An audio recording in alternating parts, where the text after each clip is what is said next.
விருதுநகர் மாவட்டத்தில் காரியாப்பட்டிங்கிற பகுதியில் ஒரு குடோன் ஒன்று எரிஞ்சிருக்கு. அது என்னங்கிறத பார்க்கறதுக்காக நிருபர் அங்கே போயிருக்காரு.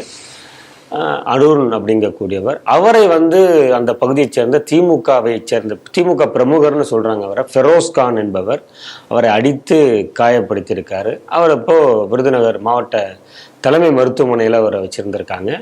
அதை இந்து முன்னணியை சேர்ந்த அங்கே இருக்கக்கூடிய நிர்வாகிகள் போய் அவரை பார்த்துட்டு வந்துட்டு வெளியில கொடுக்குற பேட்டியில் என்ன சொல்றாங்க அப்படின்னா, மருத்துவமனை டீன் நீங்க வேற இதை டிஸ்சார்ஜ் வாங்கிட்டு வேற ஏதாவது ஹாஸ்பிட்டல் போயிடுங்க அப்படிங்கிற மாதிரி சொன்னதாக அந்த இந்து முன்னணி நிர்வாகி பேட்டி கொடுத்துருக்காரு.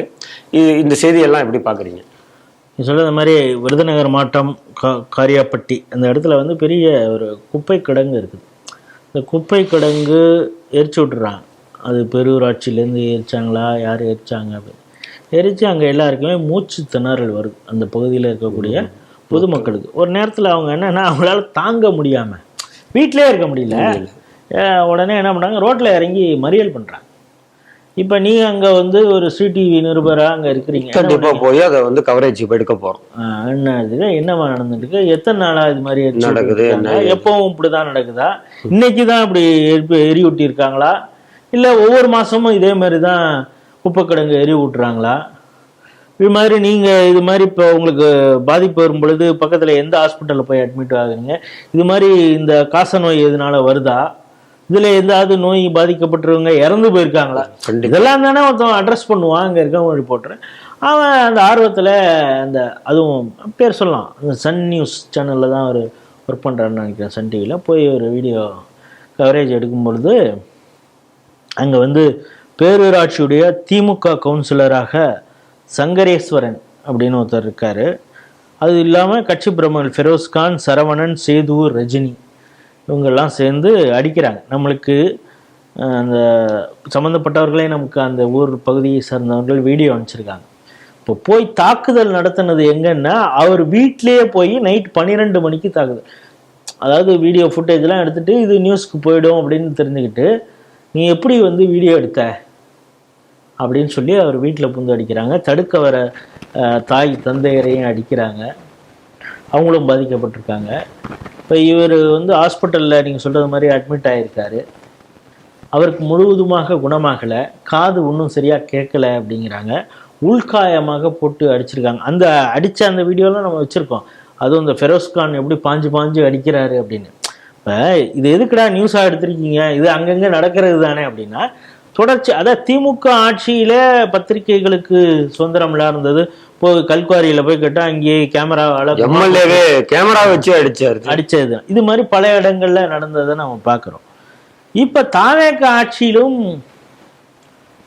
ஊடகத்திற்கு பத்திரிகையாளர்களுக்கு பாதுகாப்பு இல்லாத ஒரு நிலைமை இருக்குது அப்படிங்கிறத பார்க்குறோம். சரி, இது திமுகவுக்கு நெருக்கமான சன் டிவியுடைய நிருபருக்கு நடந்திருக்கு. இப்போ அவங்களாவது குரல் கொடுக்கணும்ல. என்ன காரணம் என்னன்னா, அந்த A1 அக்யூஸ்ட் தான், அவர் A5 தான் சேர்த்துருக்கிறதா சொல்றாங்க. அதுதான் இப்போ பிரச்சனை. நான் என்ன சொல்றேன், வீடு தேடி போய் அடிச்சது ஃபெரோஸ்கான்.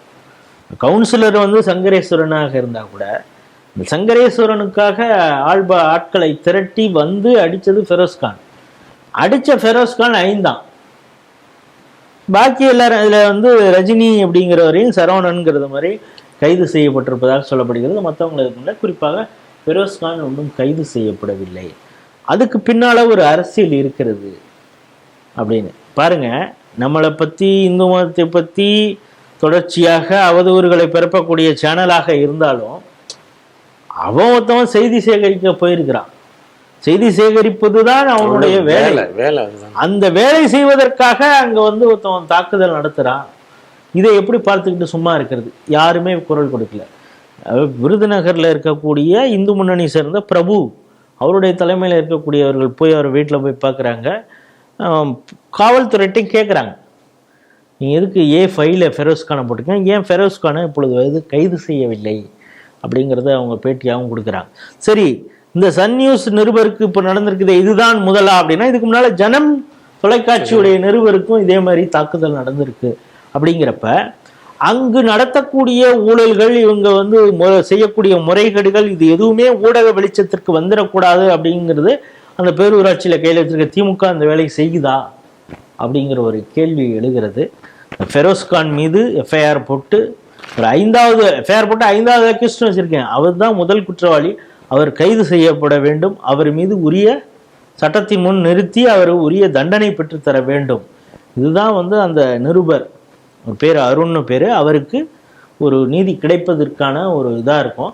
அப்பொழுதுதான் இந்த ஆட்சியாளர்கள் செய்யக்கூடிய அதிகார துஷ்பிரயோகமாக இருக்கட்டும், இது போன்ற உள்ளாட்சி பிரதிநிதிகள் செய்யக்கூடிய அதிகார அத்துமீறல்கள், இதையெல்லாம் அவங்க தைரியமாக கொண்டு வருவாங்க.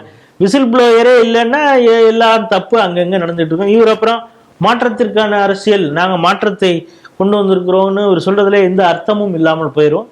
இதில் என்னன்னா, ஜெகதீஸ்வரி அவங்க அந்த பகுதியை சேர்ந்த எம்எல்ஏ அமைச்சர் தவேகா அவங்க போய் சந்திச்சுட்டு வந்திருக்காங்க அருணை. ஏன்னா என்னதான் இருந்தாலும் ஒரு ஊடகத்தை சார்ந்த ஒரு நிருபர் அடிபட்டு இருக்காங்க. ஆரம்பத்தில் அவங்க போய் அவங்கள சந்திச்சு ஆறுதல்லாம் சொல்லிட்டு வந்திருக்காங்க.